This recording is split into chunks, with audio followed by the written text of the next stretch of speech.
tu es mort. Bien que tu marches, bien que tu parles, mais tu n'es plus vivant. Amen.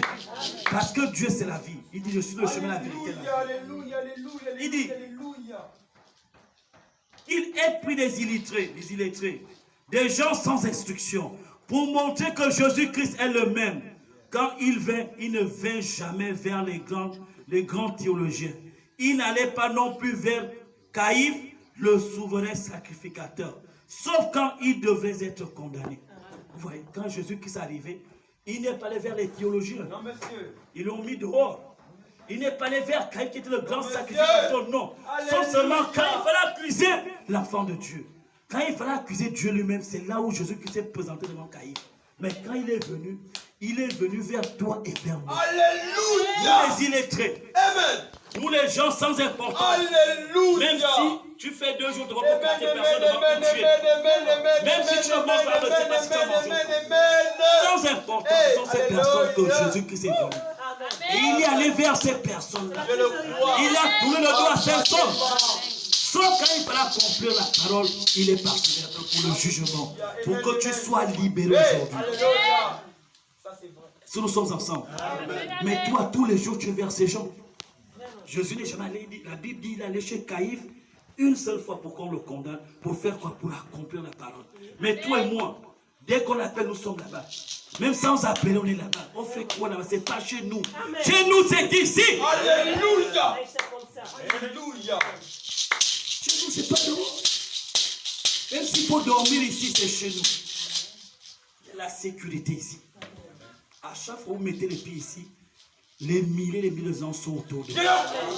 Personne ne peut vous toucher. La main de Dieu est sur vous. Alléluia. Les yeux sont sur vous. Alléluia. Il dit, je vous tiens dans ma main. Ça veut dire, même si tu es aux toilettes, ta main est avec toi. Amen. Tu es partout, tu vas mettre les pieds, tu ne peux pas laisser ta main. Et Jésus-Christ dit, je vous tiens dans ta main, dans ma main droite. Frère, la main droite, c'est la main la plus puissante. Amen. Si tu ne peux pas prendre quelque chose qui est là où nous sommes là, nos baffes, la personne ne peut pas lâcher, n'est-ce pas? Merci Seigneur. Ce n'est pas dans nos mains. Le voleur ne peut pas venir parce que nous sommes présents. Mais combien de fois tu as ton bas dans ta main? Il aura quel courage, frère? C'est ça que Dieu fait avec le diable. Dieu vous tient dans sa main. Le diable ne peut pas s'approcher de vous. S'il s'approche de vous, il faut qu'il défie Dieu. Alléluia. Ce sont ces vérités que le diable ne veut pas que vous compreniez. Frère, dans ta maison, pour que le voleur vienne, il attend que toi tu dors ou tu sors, n'est-ce pas? Tu peux avoir ton téléphone en main, même si tu fais dehors. Quand tu es dans la miroir, il aura un peu peur. Il se dit, est-ce qu'il fait semblant? Est-ce qu'il dort? Mais si c'est posé, il va courir. Mais Dieu vous tient dans sa main. Pourquoi avoir peur? Alléluia!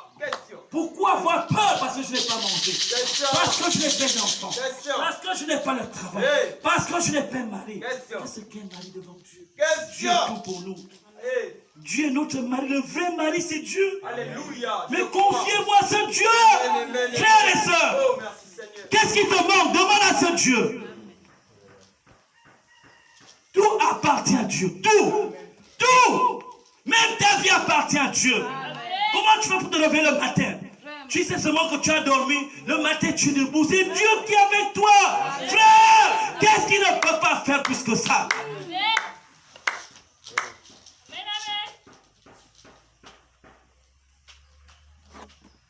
Il dit, mais il prit des pécheurs, des hommes pauvres, qui menaient une vie ordinaire. Il se révéla à eux et dit, suivez-moi. Et je ferai de vous des pécheurs d'hommes, montrant que sa grâce continue à s'étendre, allant des juifs jusqu'à maintenant, nous les gentils, afin d'appeler un peuple pour son nom dans ces derniers jours, comme nous venons de le voir maintenant. Frère, c'est ce qu'il a fait des apôtres. Suivez-moi. Et c'est ce que le message fait aujourd'hui. Venez, venez tel que vous êtes. Ne forcez rien, frère. On a compris que ce n'est pas par la force ni la puissance. Amen. Ni par quelque chose de la vie. Mais c'est lui qui fait. Je le crois. Viens tel que tu es. Alléluia. Présente-toi lui, ça ne pose pas son problème. Son problème, il veut que tu viennes. Quand on a dit à Pierre, Pierre a suivi. Lévi vient, Lévi a suivi. Jacques vient, Jean a suivi. Jacques vient, Jacques a suivi. Le reste, c'est Dieu qui a fait. Faites venir tel que vous êtes. Il a appelé 12 personnes. Il n'a pas pris une seule personne. Il nous a appelés, nous sommes nombreux.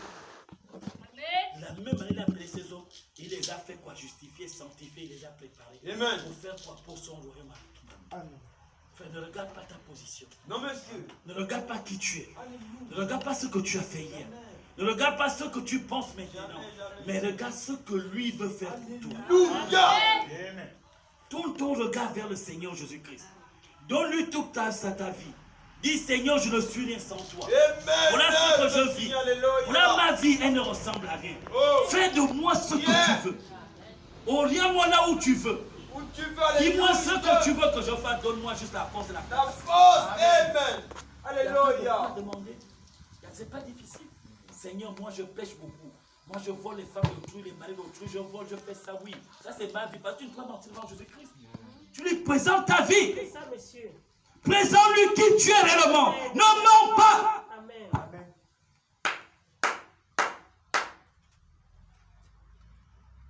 Amen. Amen. Nous sommes ensemble. Amen. Est-ce que nous sommes ensemble? Que Dieu vous bénisse. Que Dieu vous bénisse. Amen. Il dit, dans le paragraphe 66, il dit,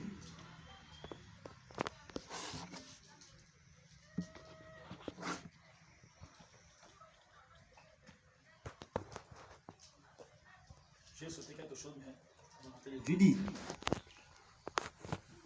ce matin-là, dans le jardin d'Éden, amen, lorsque le péché était si noir, Jéhovah vint. C'est quand Adam et Ève ont péché. Amen. Interdit, c'est quoi? Vous pouvez tout toucher, vous pouvez tout manger, mais ne touchez pas telle chose. Le jour que vous en mangerez, vous mourrez. Amen. C'est la loi de Dieu. Amen.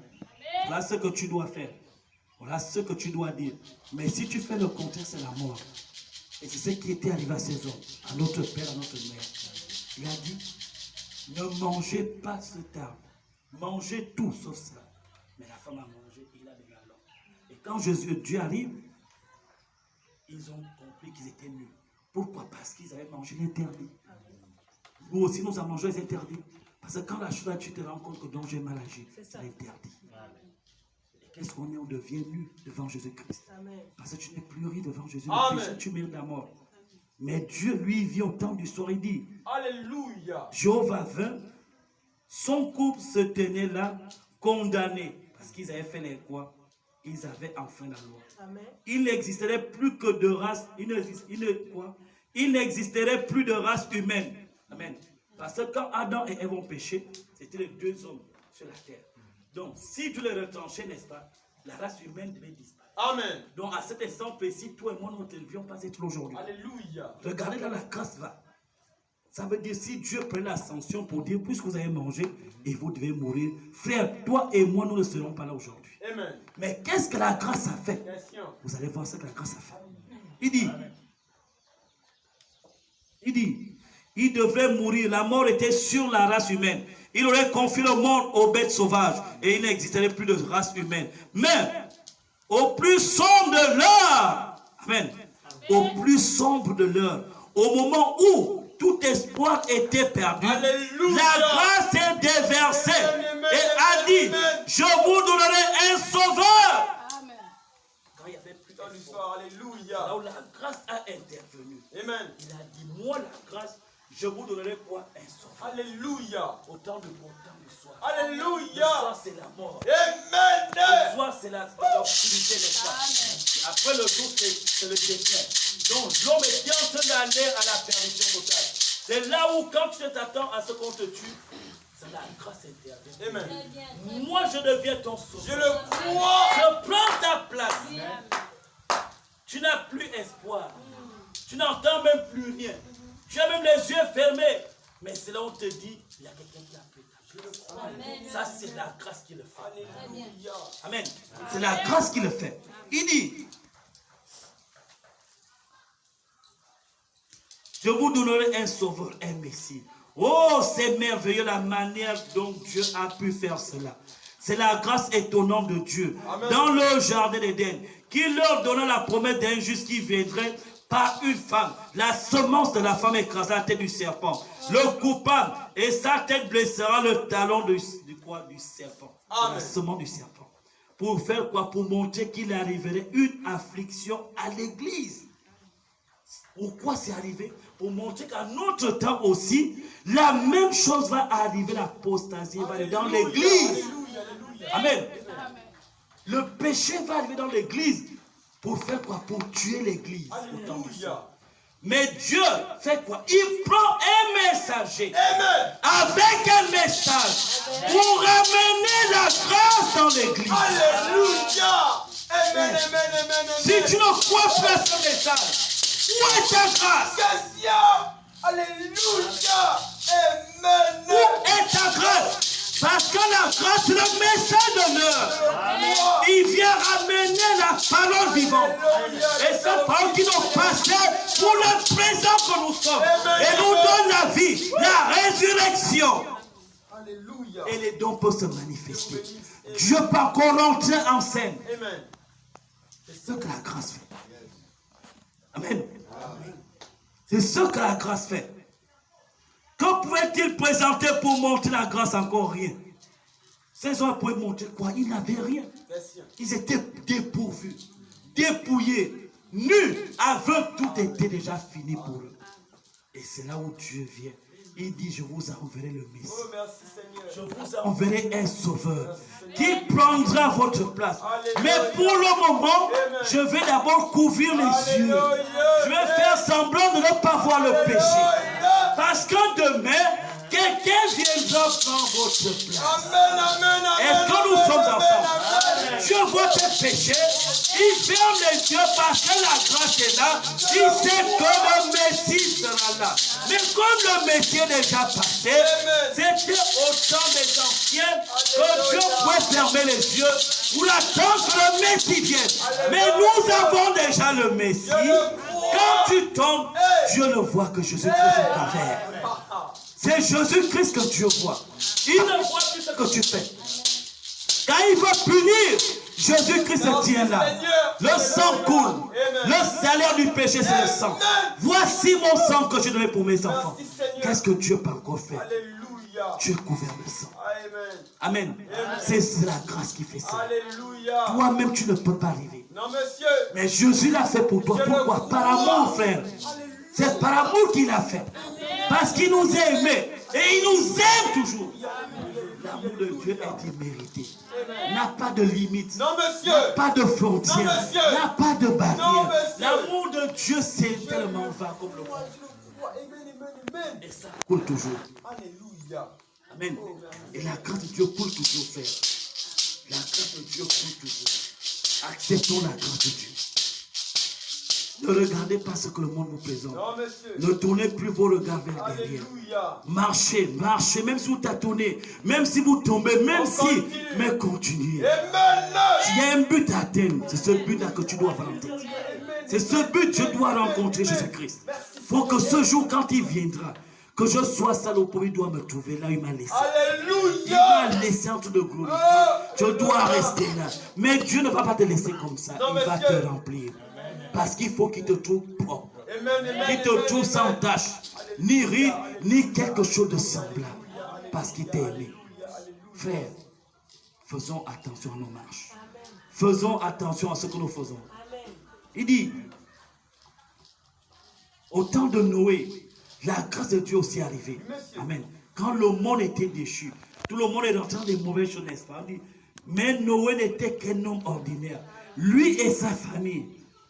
Mais puisque Noé craignait Dieu, il croyait que Dieu, il ne croyait qu'en Dieu. Vous ne pouvez pas craindre Dieu et ne pas le croire. Ce n'est pas possible. Est-ce que nous sommes ensemble? Je reviens là-dessus. Il dit, vous ne pouvez pas craindre Dieu et ne pas croire en Dieu.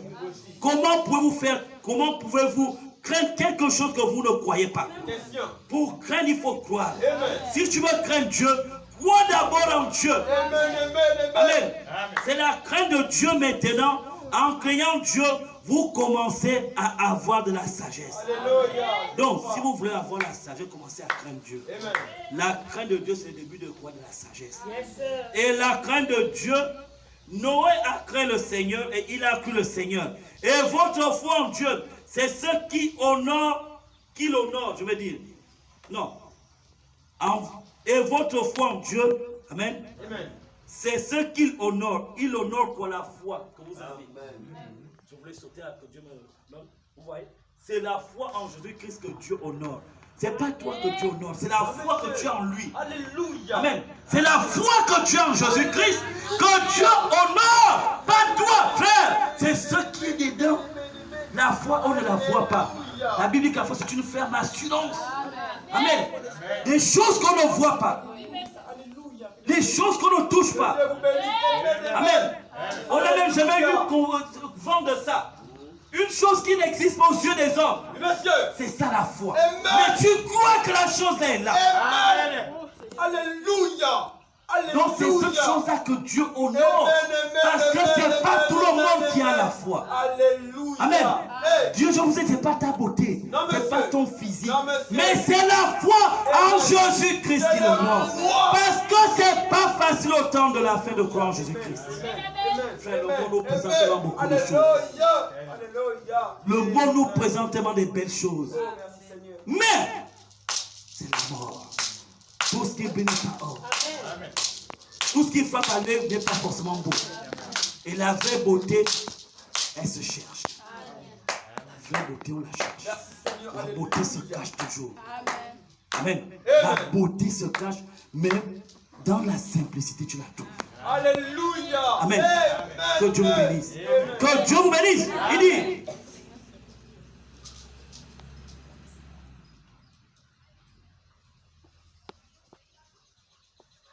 c'est juste. Noé, Dieu l'appela par la grâce et le sauva ainsi que sa maison. Vous voyez? Car c'est la grâce qui fit cela. Ce n'est pas parce que Noé était un homme plus beau et plus grand que tous les autres hommes, non. Il dit, ce n'est pas parce que Noé fréquentait la meilleure église du pays, non. Ce n'est pas parce qu'il faisait partie de la meilleure organisation, non. Ce n'est pas parce qu'il était capable de très bien s'habiller, non. C'est à cause de la grâce de Dieu que Dieu sauva Noé. La grâce sauva Noé. Non pas ses œuvres, mais sa grâce. Et sauva aussi sa famille. Non seulement que la grâce te sauve, mais elle sauve ta famille. Quelle influence bénie, frère. Elle ne se limite pas à moi. Elle me prend, mais elle prend mes enfants, ma mère, toute ma famille. Donc si notre famille ne croit pas, c'est nous. Amen. C'est pas moi. Il a dit, la grâce me prend. Non seulement moi, elle prend ma famille. Qui est ma famille? Je le crois. Qui est ma famille? On n'est pas chez les Blancs. Nous avons la famille élargie. Grand-père, grand-mère, tante, tout ça. Donc si nos parents ne croient pas, Dieu va nous demander des comptes. Frère, vous n'arrêtez pas. Amenez vos parents. Amen. Faites votre travail, le reste Ça Dieu c'est fera. clair. Amen. Parlez de Dieu. Ça ne veut pas dire que quand tu commences à parler aujourd'hui, il va croire. Non. Non, Le monsieur. temps va arriver. Vous Alléluia. savez, c'est comme la semence. Vous mettez. C'est dedans. Alléluia. Un jour, ça va commencer à pousser. Amen. Mais quand vous mettez, elle est morte la semence. Amen. Après, Dieu donne la vie. elle Amen. sort. Je le crois. Quand Tout à tu mets fait. la parole, c'est une parole quand elle est morte. Mais c'est Dieu qui va faire vivre dans le corps de quelqu'un. Parfait. Pourquoi je dis qu'elle est morte? Parce que quand tu parles à ton frère, ta soeur, oh Dieu dit, oh, laisse-moi ton Dieu. C'est une parole qui ne vit pas, n'est-ce pas? Amen. Souvent, elle ne vit pas parce que si elle vit, elle doit produire les effets sur place. Alléluia. Quand tu parles, mon frère, ah, Dieu t'aime. Oh, Dieu là, moi je suis fatigué. Parce qu'elle est morte. Mais c'est quand elle entre dans ton corps que lui, là, lui-même, il vient faire vivre cette parole dans le corps de la personne. Donc, Paul pouvait dire que le moment soit favorable ou défavorable, continue à parler de Dieu. Je le crois. Pourquoi défavorable? Parce que quand la personne n'est pas disposée, ce n'est pas le jour que Dieu a dit. Peut-être tu es dans un mois. Mais toi, si tu ne parles pas, le mois va arriver, il ne sera pas, n'est-ce pas? Donc commence à parler. Commence à parler de Dieu à tes parents. Commence à démontrer que tu es aussi Dieu. Ça ne suffit pas de parler, il faut aussi vivre Dieu. Parce que ta vie peut influencer ta famille. Alléluia. Est-ce que nous sommes ensemble? Il n'y a pas que parler. Il y a la parole. Il y a aussi les actes que tu vas poser. Les deux s'accompagnent. Parce que les actes viennent prouver que ce que tu dis est vrai. Est-ce que nous sommes ensemble? Mais beaucoup ne font que parler, mais il n'y a pas de vie dans ce qu'ils disent. Comment voulez-vous impacter votre famille? Comment voulez-vous amener votre famille à la repentance? Puisque tu fais les mêmes choses que ta famille. Amen. Ce qu'ils font, tu fais. La seule chose que tu ne fais pas, parce que tu parles de Dieu, ça ne suffit pas. Ça ne suffit pas. Paul a dit, la parole que nous avons reçue, nous ne l'avons pas reçue sous ces paroles, mais en poussant avec démonstration du Saint-Esprit et des signes et des prodiges. Une parole qui est saine. Quand tu veux convaincre quelqu'un, tu ne peux pas. Tu dois vivre cette parole.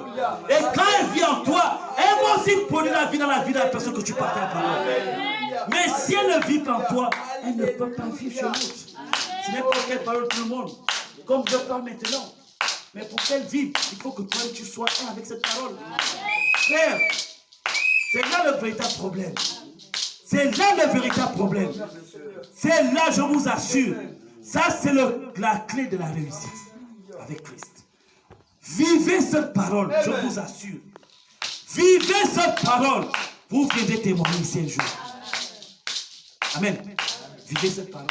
Si un jour vous ne viendrez pas ici, à 6h quand nous l'église, vous êtes déjà ici. Parce que quelque chose est passé dans votre vie. Quand quelqu'un a un témoignage grandiose ou grand, il sera le premier à l'église. Parce qu'il peut le voir vite le jour.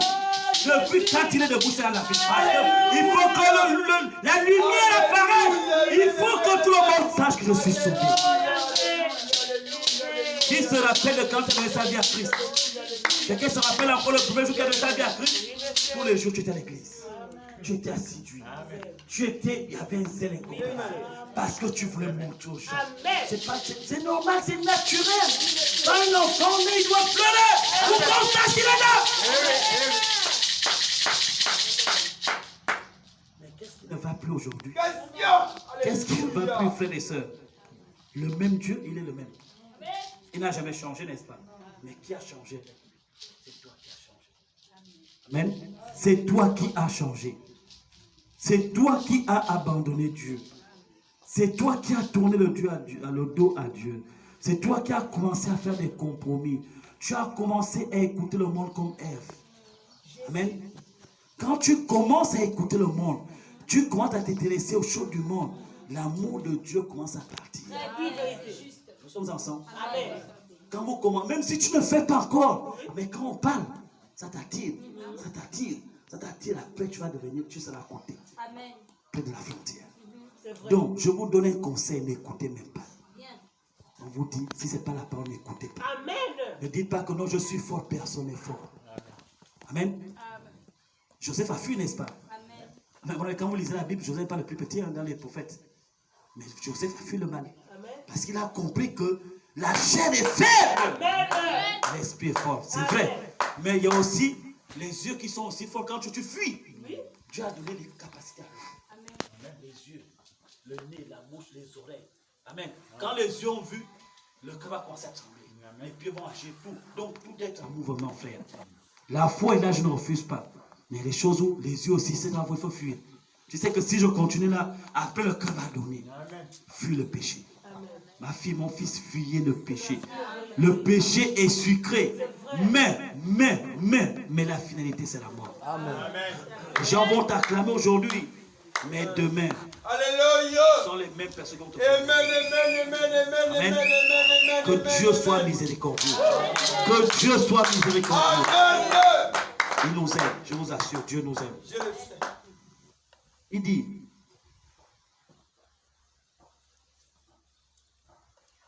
dans le paragraphe 86, il dit, Abraham nous représentait. Dieu prit Abraham par grâce. Amen. Et le sauva. Grâce, n'est-ce pas? Personne ne peut savoir ce qu'Abraham faisait avant. Il dit, et c'est ainsi qu'il vous prend par grâce. Et comment éprouvons-nous sa patience? Comment on éprouve sa patience? Il dit, aujourd'hui, nous sommes debout. Demain, nous tomberons. Aujourd'hui, nous sommes debout, n'est-ce pas? Demain, nous tomberons. Un jour, nous croyons et le lendemain, nous nous posons parfois des questions. Aujourd'hui, nous sommes méthodistes. Demain, nous sommes baptistes. Aujourd'hui, nous croyons à la guérison divine. Demain, un mal de ventre survient et nous ne savons pas si nous croyons ou pas. Ça, c'est l'homme. Il dit, et pourtant, au milieu de tout cela, Dieu veut que nous tenions bon. Et de toute façon, il nous sauve. N'eût été la grâce de Dieu, nous serions tous morts. C'est sûr. C'est par sa grâce que Dieu nous sauve. Alléluia. Aujourd'hui, on croit. Dès qu'il y a une situation, on ne croit plus. Aujourd'hui, on dit je suis de Dieu. Dès que Dieu ne peut faire pas, parce que hier tu avais dit Seigneur, si tu me donnes, je suis à toi. Il fait. Je crois en Dieu. L'autre jour, quand tu as demandé, il ne donne pas, tu dis Dieu n'est pas. Amen. Et malgré ça, il dit malgré toutes ces choses, Dieu nous sauve toujours. Alléluia. À cause de quoi? À cause de la grâce. Amen. Il dit, Abraham était censé rester dans ce pays, mais il descendit chez les Chaldéens, ou plutôt, pas chez les Chaldéens, mais chez les Philistins. Il alla y séjourner pour fuir la famine. Les choses étaient un peu difficiles dans son pays, mais il alla séjourner là-bas avec ses gens. Il fit exactement ce que Dieu lui avait dit de ne pas faire. Mais la grâce de Dieu se manifesta tout de même. À lui et empêcha Pharaon de le prendre. Alléluia. Ou plutôt le roi de le prendre. Amen. Et de prendre sa femme. Amen. La grâce de Dieu. Amen. Quand Abraham a dit, c'est ma soeur, il mentit là-dessus. C'est vrai. Mais la grâce de Dieu le garda quand même, puisqu'il se repentit, il était disposé à se repentir. Frère, quand tu poses un mauvais acte, la première des choses, il faut te repentir. Alléluia. Ce qu'on a écouté dans l'espace. Dieu a dit à Abraham, ne parle pas. Reste là. À cause de la famine, à cause des soucis, Abraham a changé, il est allé chez les Philistins. Amen. Mais le roi a vu la femme, il a dit ça c'est une belle femme, il dit je vais l'épouser. Il demande ce qu'il dit, non c'est ma soeur. Abraham avait menti. Amen. N'est-ce pas? Amen. La mort de Dieu, la mort était là parce qu'il a menti à Dieu. Amen. Mais malgré ça, Dieu a intervenu, il a dit à cet homme, non, c'est la femme de mon serviteur. Il dit, ah, Seigneur, c'est pas moi, je lui ai demandé, il m'a dit c'est sa soeur. Il n'avait pas tort, mais on ne touche pas au oint de Dieu. Même s'il a menti, ça ne te regarde pas. C'est entre Dieu et Dieu. Mais ces choses ne mettent pas la bouche. Le pasteur peut faire ce qu'il a fait. Il a dit, il a fait oui. Il n'a même pas ça dehors. Parce que c'est entre Dieu et lui. S'il a fait, peut-être c'est parce que Dieu veut l'enseigner. Peut-être je ne dis pas que le pasteur a le droit de faire. Non, loin de moi. Je dis, parfois Dieu peut amener son serviteur à un certain niveau. Peut-être il y a des choses qu'il croyait que c'était facile. Parce que les autres font, ils disent, toi aussi, comment tu peux faire ça pour lui? Mais Dieu, ok, il faut que tu vives cela. Voilà pourquoi Jésus s'est descendu. Il a pris ta peau, il a pris ta pensée, il a pris ton corps pour pouvoir avoir mal comme tu as mal aujourd'hui. Peut-être sur le jour que tu vas prier, lui-même il saura que même moi, j'avais subi cela. Et c'est pas facile. Et Dieu peut amener son serviteur à ce niveau, à ce qu'il fasse quelque chose qui ne soit pas bon, pour que quand le frère viendra, il ne va plus condamner. Il va dire, moi-même je suis passé par là. Amen. Je ne dis pas que c'est ça le péché, non. Dieu parle d'une manière ou d'une autre. Alléluia. Comme Abraham avait fait mauvais chose, Dieu a dit ne fais qu'il a fait. N'est-ce pas? Mais après Abraham, devant, a rencontré le péché. A rencontré la dureté, n'est-ce pas? Où il devait perdre sa femme. Il a même menti à cause de la peur. Mais Dieu était là. Est-ce que Dieu l'avait abandonné? Non. Non, monsieur. Malgré qu'il avait désobéi à Dieu, mais Dieu était déjà devant la parole. Et quand ce temps voulait prendre la femme d'Abraham, n'est-ce pas? C'est Dieu lui-même, c'est pas Abraham qui est parti, puisqu'Abraham avait dit c'est ma soeur. Il était capable de prendre la dot. Mais après pleurer ou bien chercher à faire un crime plus tard et fuir. Ou prendre la femme dans la nuit et partir comme les autres ont fait.